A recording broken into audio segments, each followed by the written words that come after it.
Salutations, this is Dave Degenerate. I've not really been posting anything for a little while because I've been moving, and it looks like I might be moving again soon, but as you can see behind me I recently moved into this new flat, and so I thought I would do a quick video today, really. Not really sure what I'm going to talk about. I thought I'd go into the topic of hot rodding to some extent, and talk a little bit about how to fix up guitars. So yeah, I'm kind of winging this. But anyway, I thought I'd discuss it because I know hot rodding is something that a lot of people might find interesting and that a lot of people might want to try, and I for one completely support it. I think it's a very good thing and something that everyone should at least give a go at some point. Now, I wanted to have a few things, kind of maybe words of caution to say on it. Mainly, if you don't know what you're doing, get someone else to do it. Now, I personally change my own pickups and I know quite a lot about how these things are put together, so I'm in the process of hot rodding one of my guitars right now, and I've just fixed all new pickups in it, and I am going to put a new bridge in there. Some stuff is fairly straightforward and fairly easy, but again, if you don't know what you're doing, learn before you actually give it a go. Recently, actually, I ended up taking a Dremel to one of my guitars to make some pickups fit in it, and the results weren't 100% what I would have wanted them to be, but you know, the pickups fit in there now, and I've got some work done on that. Anyway, the guitar I'm fixing up is my old Yamaha,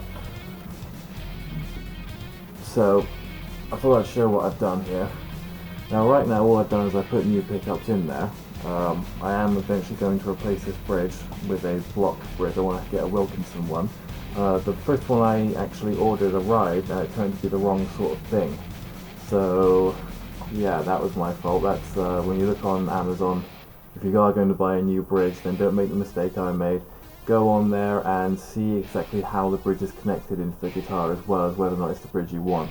Now, this bridge, if you can see, it's got 6 screws above it, right here, and that's how it fits into the body. And the one I ordered was for more expensive guitars, where it's the 2 screws that kind of fit on either side of the bridge. So, yeah, that's I'm gonna have to fix that when I can and put a new bridge on there. Anyway, in the meantime, the pickups I put on there, as you can see, I've got a Seymour Duncan Dimebucker in the bridge.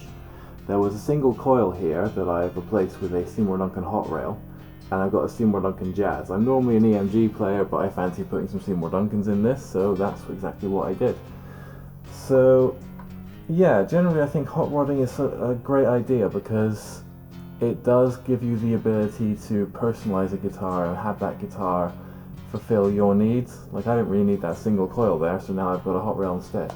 But there's a few other things you should take into consideration. One is, if you're trying to increase a guitar's value, you won't. Largely, what actually adds to the value of the guitar is a few factors, but for one thing, where the guitar comes from, where it was made, how it was made, what it's made from, things like that. That is what's going to add to the guitar. You can put more expensive parts on it, you can put better quality pickups in there, and you can put a more expensive bridge in there, and really good machine heads, locking tuners, all that kind of stuff. You won't necessarily add to the value. Now, if you have, say, a 20-year-old Fender Stratocaster made in America, and you try and sell that off now, you are going to get a lot more money than what you paid for it.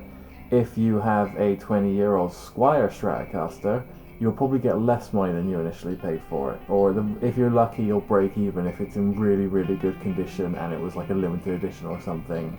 But a Squier Bullet Strat is a cheap guitar, and it's going to be a cheap guitar forever, and putting some expensive pickups on there won't make a difference. Now, this guitar was a cheap guitar. I had this when I was 14. This was the first guitar I actually bought with my own money. I had to save up a lot for it. It has been through the wars. It is covered in dings, dents and scratches. And that's kind of why I decided to hot rod it in the first place, because I wanted to spoil it, because it's been through so much, and have it go through some good stuff.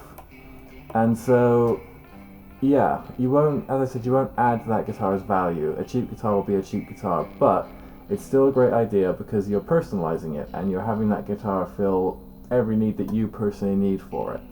And some cheap guitars, they do come with pretty nasty pickups, I won't lie, so putting new ones in there is not going to hurt, and it can actually make you love a guitar.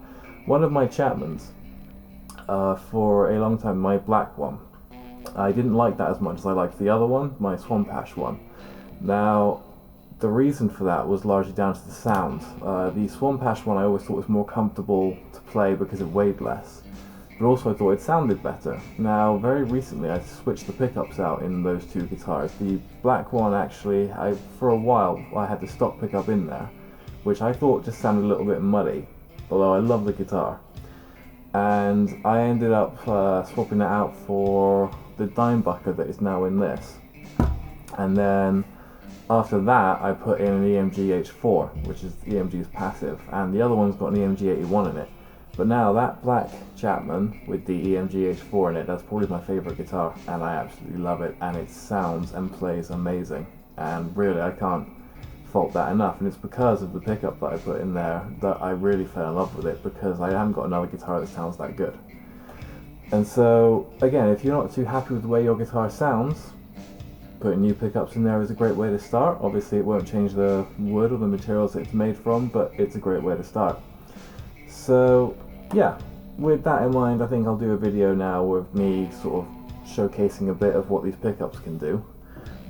Basically, I'll explain a bit about what I'm going to play with the positions, because I can have the bridge pickup, which is the Seymour Duncan Dimebucker on its own. I can have the bridge pickup and the hot rail together. I can have the hot rail on its own, or I can have the hot rail and neck together, or I can have the neck pickup on its own. So I'll just play some random stuff and have those things go through together and let you hear all that.